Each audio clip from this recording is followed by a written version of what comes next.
At some point, you're probably going to find yourself in a position where you need to animate a page turning. And there's a couple ways of going about doing this. Actually, there's several ways about going about doing this.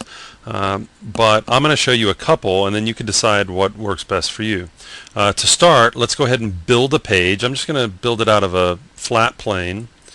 So we'll create a one-page document, except I'm going to go ahead and give it some segments. And I'm just using the up arrow key and now the right arrow key just to give us some segments to work with.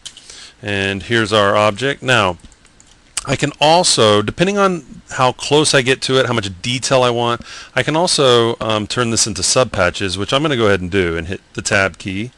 And so this will be our page. Now, we don't have to work with subpatches. We can work with a polygonal mesh and it would all work the same. But for this, I'm going to go ahead and turn on subpatches. So now that we have our object, I'm going to go ahead and save it, and let's send it over to layout. So I'm going to use this menu up here in the right top corner and choose send object to layout. And here we are in layout. Let's go ahead and switch to 4 windows by clicking our little min-max window icon right here. And this will allow us to see our scene from several different angles. Now, like I said, there's a few different ways that we can go about doing this. I'm going to start by using a tool called spline control. It's pretty easy to set up, and it can be a lot of fun to work with. So I'm going to move over to modify, where I can see the spline control tool, but in order to use it, to activate it, I need to apply it to an object. So I have this object selected, and I'm going to choose Objects, Properties. I'm going to move over to the Deform tab, and under Add Displacement, I'm going to choose Spline Control.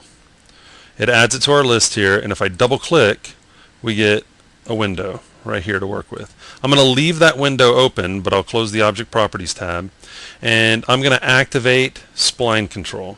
And what it does is it goes ahead and puts a spline with different handles, with different control points. It automatically places it along the length of the object. I'm going to change it to the x-axis from the z, and you can see we've got several handles to work with here. Now for this, let's just start with a basic page turn. So know that we can add as many control points as we want, but let's just go ahead and work with 3.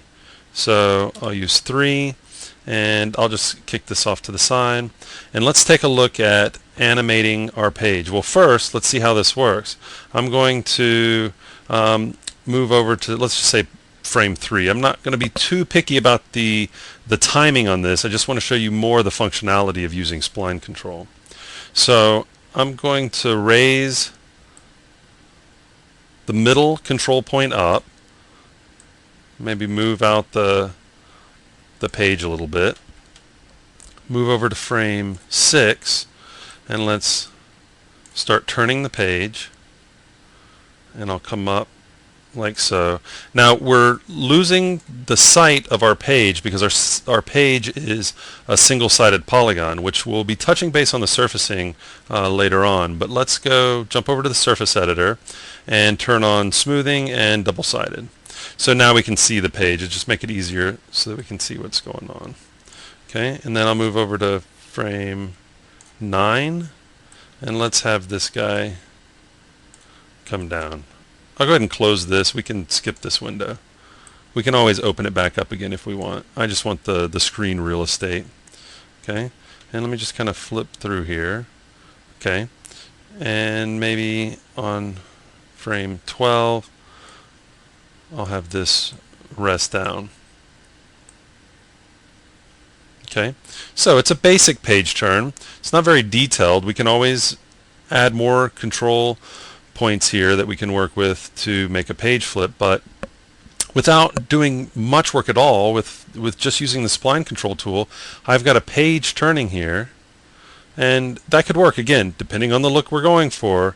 This might be the solution for you. Spline control is great. You can use it for rope, like if you have dangling rope and you want to animate that, tails, all kind of things like that, where you have it being controlled by the points on this spline. There are other ways of going about and making the page turn, and we'll take a look at that. Let's try doing it with bones.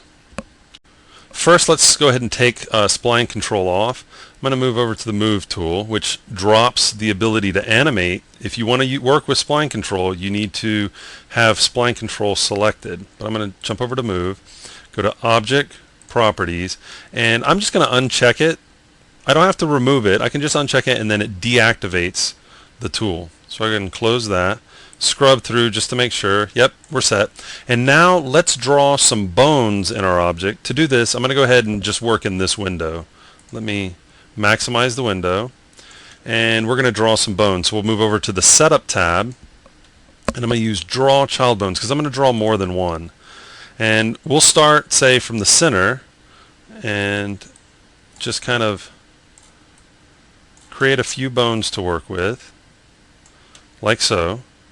And we'll drop the tool. I hit the space bar to drop the tool.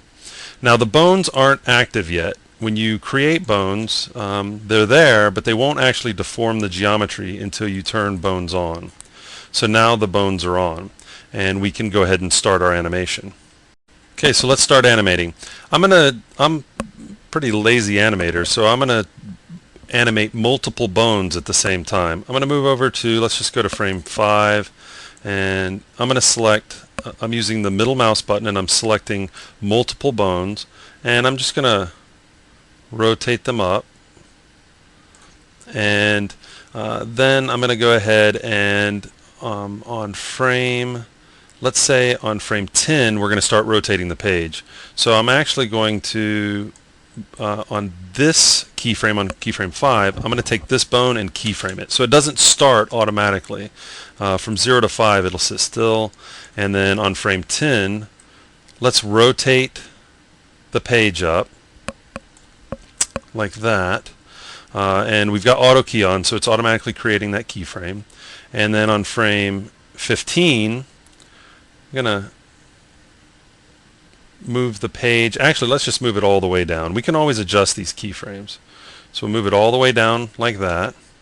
So our page goes something like this. The corner turns, it flips, but of course we've got to flip it back. So lazy animator me, I'm going to select these, and if we know that we need them back flat on, say, 15, I'm going to go ahead and keyframe 15 with where they were on frame 0, and now it goes like that. But when it's starting to flat back, they actually need to be rotating